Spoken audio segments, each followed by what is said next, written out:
insisted that I would sleep beside him. Without a word, after turning off the light, he embraced me, undressed me, and violated me with his lustful act, and left me in shock and speechless.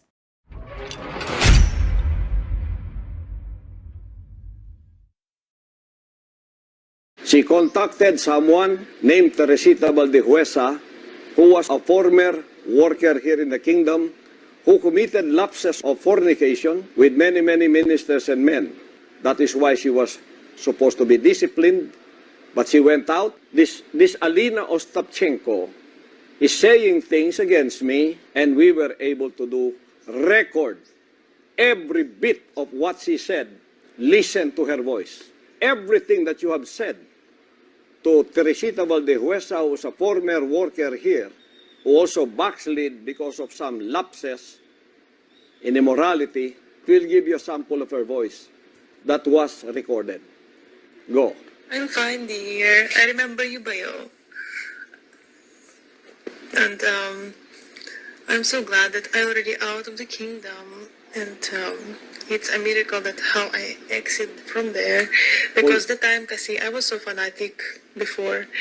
But when, time passed, I realized many things I can also share with you if you like. He asked me if I'm ready to dedicate my life. I said yes, because for me, I was thinking dedicate to God, so I never think about other stuff. And suddenly, he was on me already, and he was trying to pull my pants already off. And then things started to happen, and I understand that, oh my goodness, it's like I have to switch off my mind. I will not question, I will not ask if it's Father's will in my mind. That time, I will just not try not to feel anything like that. And because I was shocked by what's happening in the room. You have to prove that in court, because this is an international ministry and I have an international reputation. You will be sued by the kingdom in all places that you've called. We will not let this pass. Teresita Valdehuesa will be part of this. So better get your lawyers and defend yourself. We have lawyers all over the world. Wherever there is a kingdom, we have a general counsel in the name of Attorney Michael Green. In America, we have 18 lawyers who are observing all the happenings in the kingdom. We have financial consultants. We have lawyers who will defend the kingdom wherever it is being attacked. For the record po, yung pastoral na binanggit dito, si Ms. Alina, she gave her consent also to the playing of this video in this hearing. So, Ms. Teresita, meron po kayong testimonyang hinanda. Pwede nyo na pong basahin. You have the floor. Good morning po, Madam Chair, Honorable Senator Riza Hontiveros, and to Honorable Senator Francisco Tolentino, and to all the members of this august body.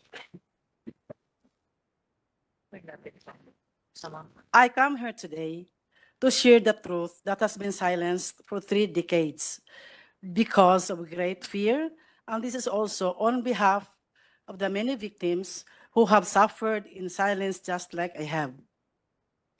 I believe my testimony reflects their pain, struggles, and resilience.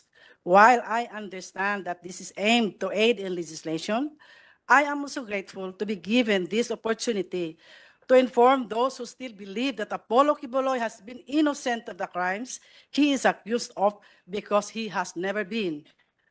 At the age of 17, I became a member of the church led by this man, Apollo Quiboloy, in 1918. I was a freshman student. I was eager and active in the community, even spending a significant portion of my college years living at the parsonage where he resided. In 1988, I made a difficult decision of my life to dedicate this to his ministry, driven by the belief that true fulfillment and salvation lay in serving God fully. This choice meant leaving behind my family, my career, and the person I once was. Despite the resistance of family and friends, I pursued my conviction. I joined a pioneering group that struggled to meet basic needs but my desire to serve God fueled my persistence. Over time, I gained his trust and became a respected worker within the ministry. As the ministry grew, so did our blessings. We experienced answered prayers and expanding membership, which deepened our commitment to serving God.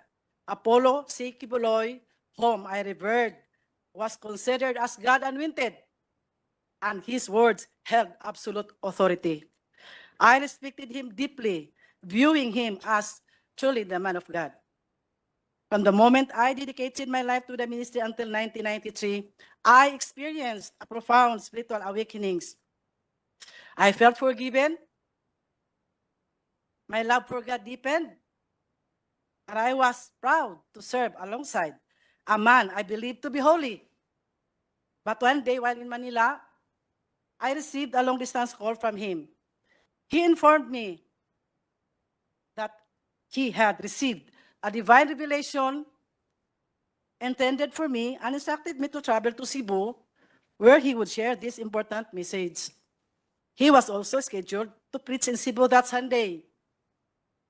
Upon arriving in Cebu City, we arranged for him to stay at the Park Place Hotel in Fuente Osmeña. That evening, he instructed me to remain in the hotel, while Nilda Linda, the assigned worker, returned to the worker's house. When we were alone, I asked if I could just sleep on the sofa as it was a suite room. Instead, he insisted that I would sleep beside him and even said in Bisaya, compatible gyud taging kay parehas man og color ang atong suot. Translated, we are compatible because our outfits were of the same colors. I was wearing red pajamas with white dots, while he was dressed in a red t-shirt and white pants coincidentally. His words made me feel uneasy and quite nervous, and I saw a different personality in him. But I was quick to dismiss that unusual feeling. And because I had previously witnessed Ingrid Canada or ICC, Teresita Dandan, TTD, and Velina Salinas slept in his room alternately, it led me to believe that it was just normal and harmless. Moreover, we had been conditioned to suppress any negative thoughts about him. We were warned that any suspicion on him would reflect our own personality, using the words found in 1 Timothy chapter 1, verse 15, I quote, "To the pure, all things are pure. But to those who are corrupted and do not believe, nothing is pure. In fact, both their minds and consciences are corrupted," unquote. And in those days, absolute obedience was a must. We needed to have an unquestioned loyalty and reverence toward him. Sleeping beside a man I believed to be chosen by God was for me then a great privilege, an opportunity for a sinner like me. But what followed shattered my sense of faith and trust. Without a word, after turning off the light, he embraced me, undressed me, and violated me with his lustful act, and left me in shock and speechless. He then said, "This is the fulfillment of God's revelation." He explained that God had revealed to him that I was to partake in God's life through him by surrendering my body, soul, and spirit. He also mentioned that other girls would go through him in a similar manner. His words were strange, but I was too shocked to respond. The following day after that Sunday worship service, Apollo C. Quiboloy left for Manila, while I was left to carry on with my duties, including organizing carolers for our annual fundraising. Confusion consumed me. I felt betrayed by my faith, by him, and even perhaps by myself. I began questioning whether what had happened was indeed God's will or simply a gross abuse of power. When I returned to Manila, I was once again instructed to sleep in his room. Fear gripped me, but defying the anointing of God was unthinkable. We had been taught that such disobedience would invite a curse. The next morning, he asked if I understood God's revelation. I remained silent, Unable to process what had happened, he then referenced me to Philippians chapter 2, verses 6 to 12, explaining that just as Jesus humbled himself and obeyed God, even to the point of death, so he too must obey God's will by partaking in carnal things. He claimed this was necessary for him to understand the human experience and to fully empathize with others. He even told me that he had also been reluctant to accept God's revelation, but as God's chosen one, he had no choice but to act on it. I was more confused with his explanation, but I could not complain. I wanted to go out from the ministry, but I lacked courage. I did not know where to ask help. I had cut all the bridges behind my life, and I could hardly go back because it would mean starting all over again. My family was poor, and I had no connections. My option was to stay because I was still bothered with what if it was indeed God's will? December of the same year was an escape for me. Caroling as one of our sources of funds, and which had been participated in by every member of the ministry all over the country, became my excuse of staying away from the worker's house in Manila where he stayed. In January 1994, I was in his room with Ingrid Canada, the international coordinator of the church, Tessie Dandan, the national administrator for the church in the Philippines, and Felina Salinas, his personal assistant. During that, Miss Teresita, before you continue po, yung nabanggit nyo ng 2 beses, Ingrid Canada, nandito po ba siya sa harapan ninyo? yes, katabi po siya ni Mr. Quiboloy. Sila po, yung nagtaas ng kamay. All right, salamat po. Please proceed, Miss Teresita. During that meeting, he informed the girls that I would be included in the inner circle. Right there and then, I realized that these women had likely endured similar experiences. Without any words, we shared a mutual understanding. None of us dared speak about what had happened to us. In February 1994, I was sent to Hong Kong, still carrying all the confusions and emotional turmoil. Despite this, I continued to pretend that everything was fine. When one of our musicians, JC Pangilinan, was scheduled to return to the Philippines, I seized the opportunity to send a personal letter to ACQ. In that letter, I poured out my feelings, openly expressing my emotional distress. I was honest about how deeply shocked I was to learn of his life beyond the pulpit. The man I had revered as a holy figure was in reality an ordinary mortal, one who had exploited my genuine commitment and dedication to God. My faith wavered, and everything I had once believed was shattered. I prepared myself for a harsh response, expecting a violent reaction from him. To my surprise, there was none. Instead, I was sent back here. Upon my return, I was even more surprised to learn that I had been promoted. I was appointed National Crusade Coordinator, National Logistics Coordinator, and Luzon Area Administrator all at once. This was a sudden and significant promotion from my previous role. By God's grace, I excelled in all my assigned tasks. Despite this, fear gripped me every time Apollo Quiboloy would come to Manila.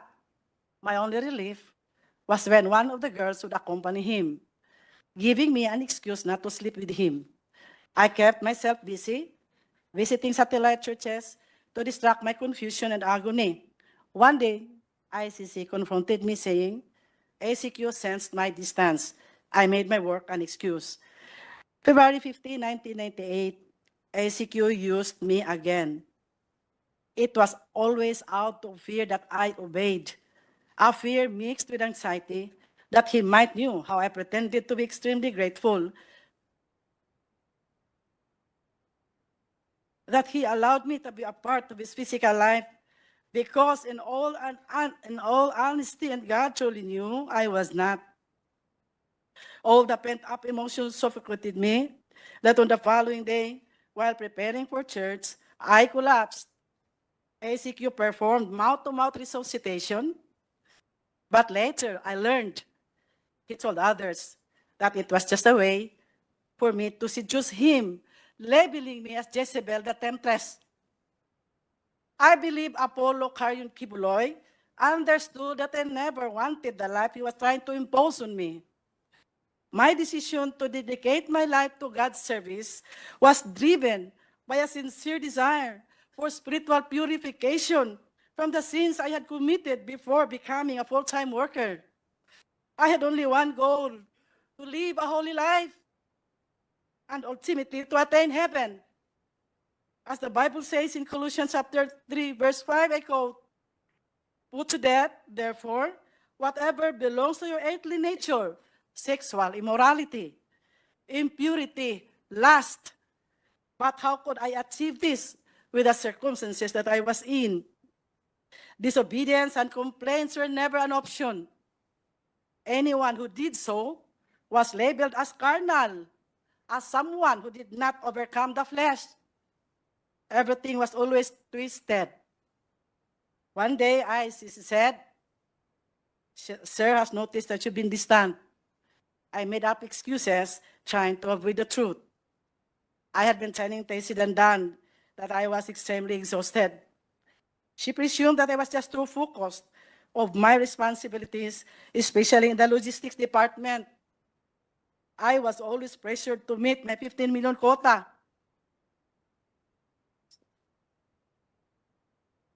Every December on caroling season, if ever the sense that there was really something wrong with my belief, I was instructed to prepare my documents for my USA visa, and I believe realization came later when I already left from his group, that it was also to distance me from the workers and members here, that I might be able to tell his dark secret. I never wanted to go to America because inside of me were unresolved spiritual issues, confused mind that bothered me always. But my visa was approved. I then knew that I was to lead and plan for the fundraising to be done in America, and we would employ the same strategy of our money making here in the country. In America, I witnessed the double standard life. What we prohibited in the Philippines, we did them there. We lived in luxury. We toured around. We dined in fine and expensive restaurants. We watched movies. Sky's the limit when they went shopping. I decided to stay in the apartment where the minister and his family lived. Despite the insistence of ICC to stay with them, I refused. I made a lot of excuses. Sapagkat, hindi ko po natin na kaming nasa Amerika ay masyadong nagpakasasa sa paggasta sa pera na masyadong pinaghirapan ng mga kapatiran at ng mga full-time workers. Bilang namuno po sa crusades, evangelism at logistics departments, saksi po ako kung paano nagsakripisyo ang bawat isa para lang makapagbigay sa iba't ibang pangangailangan sa simbahan. Nakita ko na kahit pambili ng bigas ng membro, kailangan sakripisyo pa para lang maibigay sa simbahan, kahit gugutumin pa ang mga pamilya. Nasaksihan ko po na kahit last centavo para pamasahe, kailangang ibigay pa rin. Bahala nang maglakad papuntang simbahan ang mga mahihirap na membro. Hindi kinaya ng aking konsensya ang double standard life. Maraming workers ang napalo dahil sa panunood na ng sine, pero kami sa Amerika, halos linggo-linggo nanood ng sine, bawal sa amin ito dati. Naghirap ang maraming workers at members sa pagkaruling at pagsulisit sa bawat tao sa lahat ng dako dito sa ating bansa.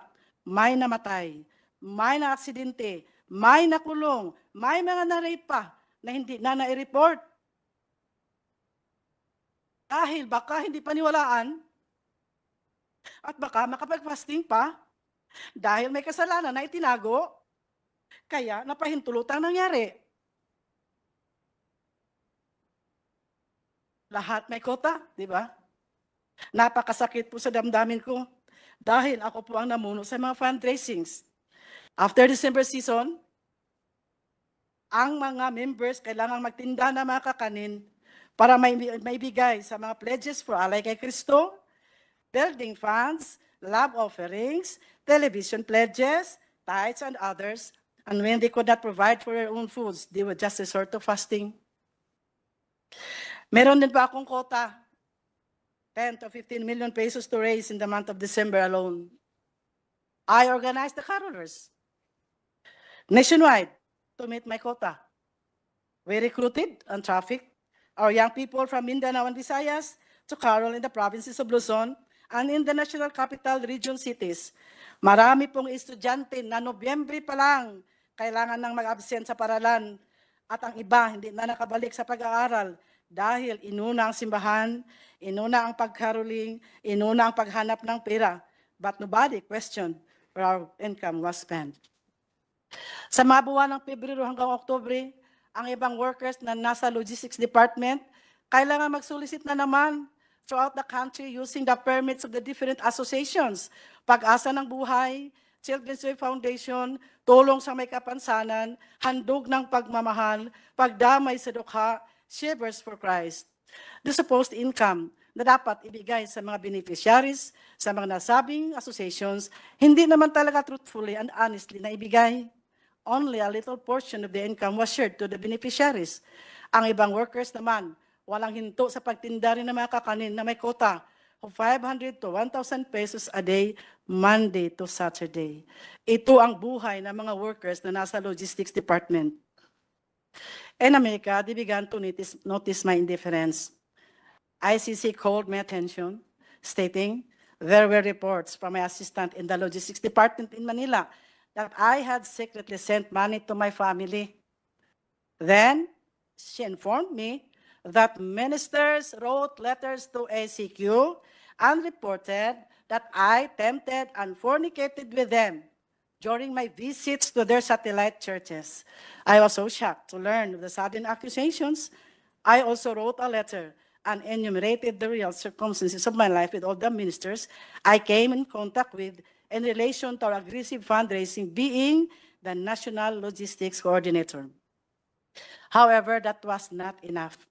I was then forced to write a long letter of confession, making it appear that I was a sinner who committed all kinds of sins, including those I had committed before joining the ministry. I complied, believing that through this written confession, I would be totally forgiven from my old sins and burdens and be completely sanctified. In detail, I wrote everything I thought was considered sin I had committed from childhood until the present. I also implicated ACQ in my sins. It had the same tenor of the letter I wrote in Hong Kong in 1994. And this time, he was furious. Then ICC instructed me to revise my letter. I was told not to implicate ACQ and to state that I was the sole sinner and I was filthy. Upon realizing how angry ACQ was, I revised my letter out of fear and stated that I had sinned because I truly was filthy. In detail, I imagined sins. Ms. Teresita, yung paulit-ulit yung binabanggit na ICC, sino po yun? Ingrid Chavez Canada. Sila pa rin po. All right. Please proceed. In detail, I imagined sins and I made it appear that I had committed them all. That was how stupid I was to obey and exaggerate my story. Just to appease the anger of our leader, Apollo C. Quiboloy, not knowing it would become my death sentence later.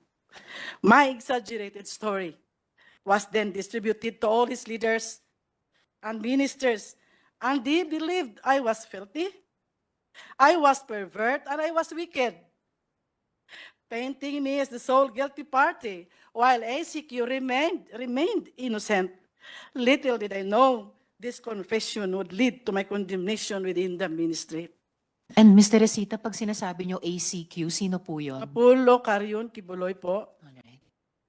October 15, 1998, I was sent back here to receive a punishment through prayer and fasting in the guise of spiritual discipline. And the fasting they planned for me was beyond my imagination. It took me 7 months to suffer hunger and isolation in the mountain of Tamayong in Kalinan, Davao City. They placed me in a small, dark, elevated room beside the kitchen, separated only by a mat and walls. My bed was rough, made of uneven slabs, with exposed nails pressing into my back as I slept. I woke up this morning in pain, with no beddings, and the cold October nights left me shivering. I requested a blanket and a mat, but I was denied. Every day from 8 to 5 p.m., I followed a strict routine, regardless of the weather, enduring hunger and isolation.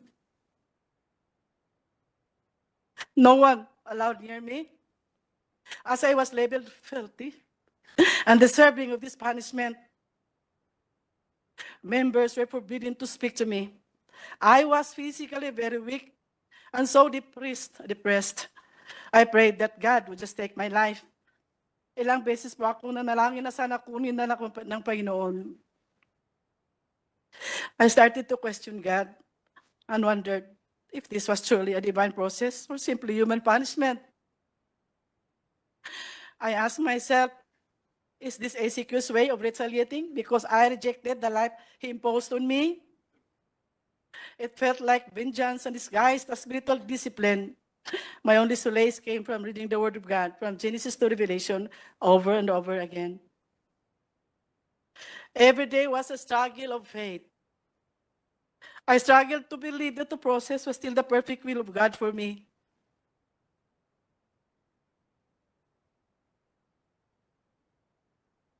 I struggled to believe that I really was a sinner and that I was recuperating from my spiritual disease for the lack of faith.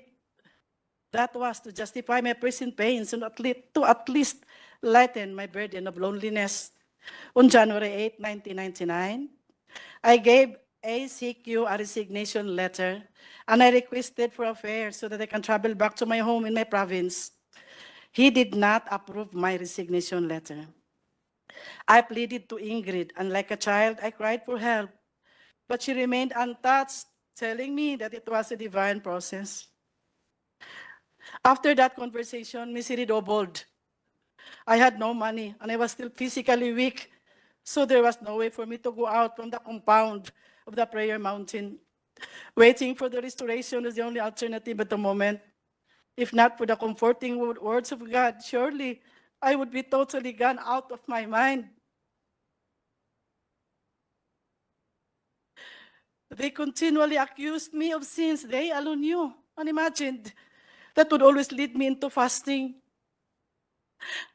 It eventually hardened my heart because I started to realize that the purpose of doing it was to totally break me down and to even slowly kill me.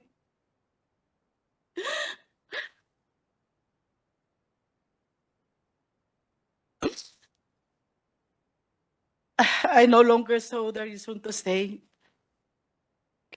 I submitted my resignation as a full-time volunteer worker for the second time. But Apollo Carrion Quiboloy refused it again. A week later, on September 30, 1999, I decided to leave without asking for permission, determined to free myself from his control. It was only when I left out of the group that I finally clearly understood that the man I had believed to be God's chosen and holy was an impostor, oppressor, and deceiver. He manipulated me using his authority and power as God's anointed. I thank God that he took me out from his bondage, from that ambiguous feeling of fear mingled with so much love and loyalty to my Redeemer, Jesus Christ.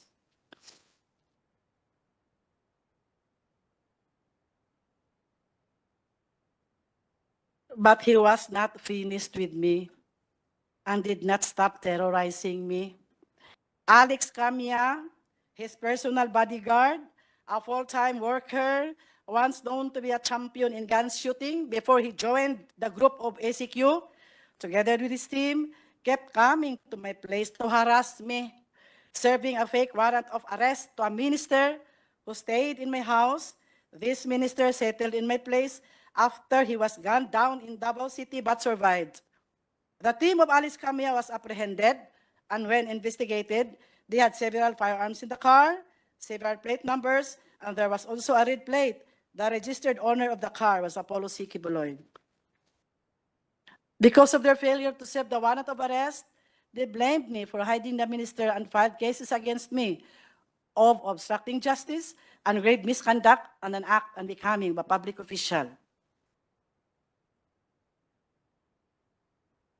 After that incident, I heard that Alex Camilla was the suspect of the murder of an ex-worker who was shot down inside his home, and this ex-worker did not survive. I was scared to death when I heard this news. My option was to remain silent because killing could have actually happened when Camilla and his group came to my place.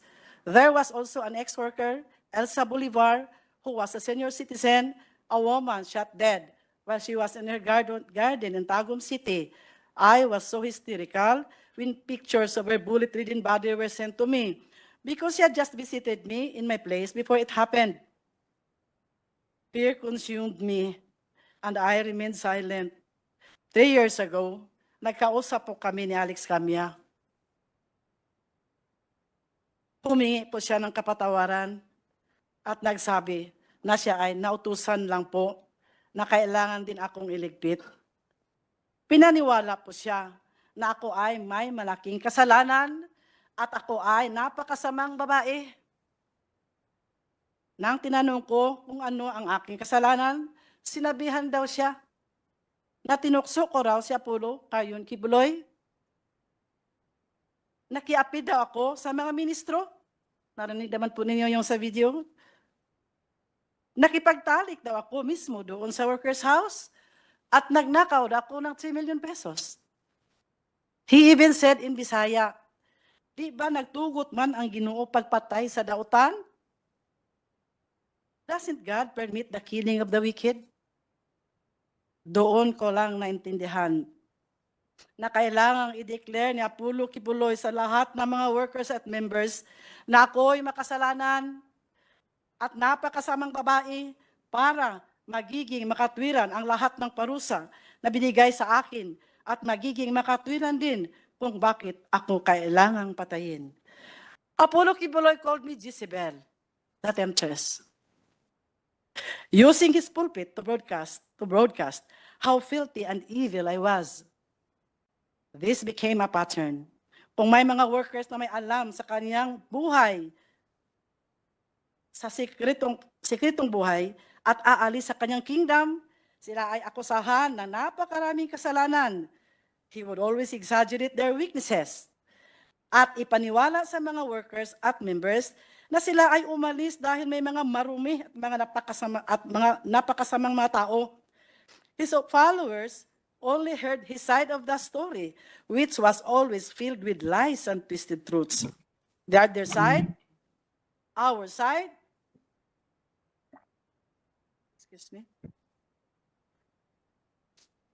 was never heard and was never allowed to be heard. They only believed whatever he fed them and even defended him and attacked those who defied their leader without investigating the truthfulness of the circumstances. Nakita naman po siguro natin kung paano siniraan ng mga workers at defenders ni Apollo Quiboloy ang mga testigo dito.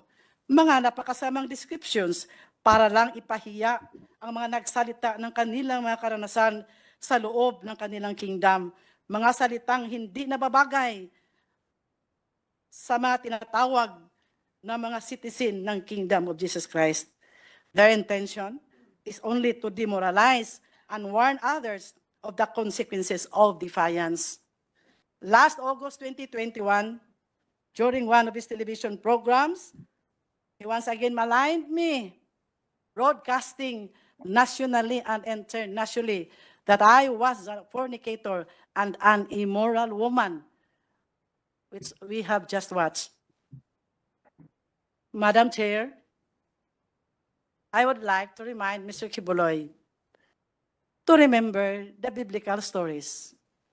about the lives of King Nebuchadnezzar, King Sennacherib, and King Herod? All of them fell into the hands of the Lord.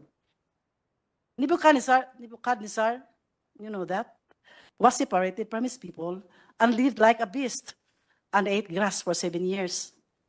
King Sennacherib died a tragic death, murdered by his own sons.